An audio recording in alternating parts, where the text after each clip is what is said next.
এই কান্না ছিল বিশ্বকাপ ফাইনালের দায়িত্ব পাওয়ার আনন্দের, কিন্তু ফাইনাল শেষে এই দায়িত্বটাই রূপ নেয় বিষাদে। প্রতিনিয়তই সোশ্যাল মিডিয়ায় হতে হয়েছে নানা বুলিংয়ের শিকার। এবার ক্যারিয়ারের সবচেয়ে বড় সিদ্ধান্তটা নিয়ে ফেললেন আর্জেন্টিনার জন্য অপয়া রেফারি স্লাভকো ভিঞ্চিচ।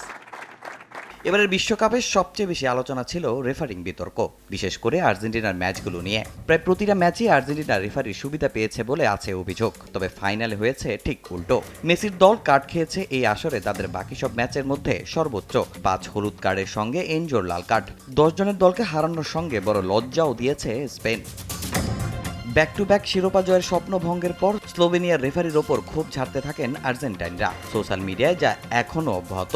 এমন পরিস্থিতিতে এবার রেফারিং ছেড়ে দেওয়ার মতো কঠিন সিদ্ধান্ত নিলেন 46 বছর বয়সী স্লাভকো ভিঞ্চিচ।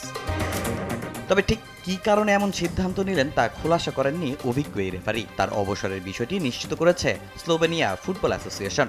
বিবৃতিতে জানায়, ফুটবলের সর্বোচ্চ পর্যায়ে রেফারিং করে এখন আনুষ্ঠানিকভাবে ক্যারিয়ারের সমাপ্তি টানলেন ভিঞ্চিচ।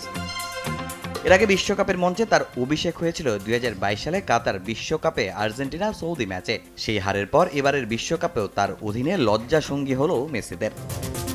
গ্রুপ পর্বে ব্রাজিল মরক্কো সহ এবারের বিশ্বকাপে মোট 4 ম্যাচে দায়িত্ব পালন করেন ভিঞ্চিচ।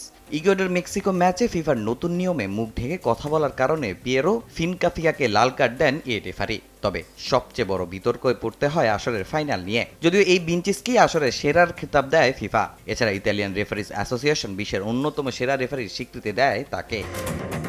2014 ইউরোতে ফ্রান্স স্পেন সেমিফাইনালে দায়িত্ব পালন করেন ভিঞ্চিচ।